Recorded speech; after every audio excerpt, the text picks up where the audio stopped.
Now, we've spoken previously on this show about the upcoming visit by Donald Trump to the UK. Now, we know he'll meet with the King, but apparently there are calls to prevent Donald Trump from addressing Parliament. What's the story here?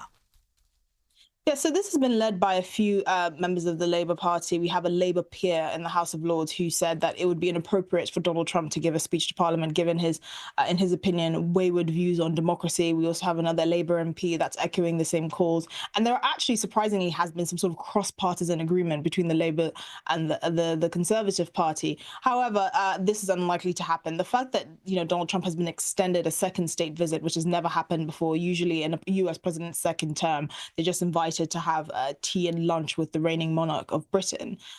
He's clearly making history, and I think to set the precedent that actually he cannot give a speech in Parliament because of his views would be quite strange, considering Barack Obama did this when he was president back in 2011. So really, they have no leg to stand on. We have to remember that this is the person that the American public voted for, and sometimes you have to put your personal feelings aside for the sake of diplomacy. The adults in the room will understand it, but unfortunately, the politicians in both houses of Parliament that feel the need to be impudent still don't.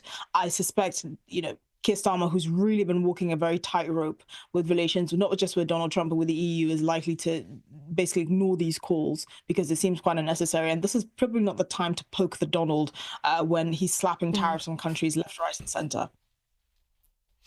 No, and the thing about democracy is that sometimes it means your team doesn't win, but we've all got to still get on with the job, and that diplomacy, particularly between the US and the UK, remains very important. Now, briefly onto the Sussexes, and we understand they attended an open memorial in honour of children who have lost their lives to cyberbullying. Now, Harry made some interesting comments yet again in relation to that, oppressive and adverse nature of social media. Is their attendance at this event part of their broader advocacy on this issue? Yeah, so they're trying to sort of rebrand in various ways. You have Meghan making jam, you have Harry trying to find his place and trying to keep up his charitable activities. But really, the couple's ideal sort of position would be the sort of philanthropic jet-setting couple that goes around saying, you cannot bring darkness out of darkness, which I kid you not, Meghan Markle actually said this during her speech at this event. And so this is one of those things that they seem to have championed, but it really kind of falls on deaf ears because, one, this is a couple that an engine of their wealth and their fortune and their celebrity has come from not just the traditional media and the traditional press, which they seem to revile, but also social media.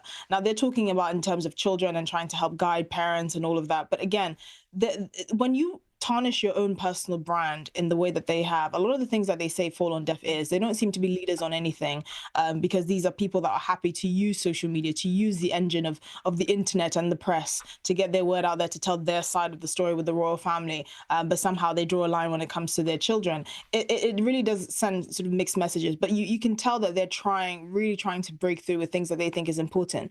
And unfortunately, they don't have the engine of the royal family that they had to lend them some credibility. It just seems like two very rich people mouthing off and trying to plug themselves into things that are relevant, even though this is an important cause. And even though trying to regulate social media and to prevent harm to children is something that's very important and every single parent will certainly be behind. But when it's coming from people like Harry and Meghan, it starts to fall on deaf ears, unfortunately. And following on from that, I suppose, an interesting piece in the Daily Mail, and this is after Meghan's appearance at the Time 100 event, suggesting that Harry has become the spare in his own marriage. Now, there's a pretty brutal thing to say. What are your thoughts? And we know that Meghan, say, for example, has told people in and around Montecito that, Harry struggled to make friends in the area. So how does that all fit? Well, obviously, no one knows the intimate workings of the Sussexes marriage and how they relate to each other. I have this weird theory that they're trauma bonded to each other, particularly Harry to Meghan, in the sense that they've just left such a wave of controversy in their departure from the royal family that they really cannot separate. They are a package deal, whether anyone likes it or not, and it probably should stay that way, particularly for the sake of their children. However, it's clear that Harry seems to be the kind of person that's happy to take a backseat to let Meghan shine and not steal her spotlight. We remember that magazine cover where he looked like basically her subdued hairdresser, where he was standing behind her and he kind of crouched down to be level with her, even though we know there's a significant height difference. She's about 5'3", 5'4", and he's certainly over 6 foot or a little bit over that.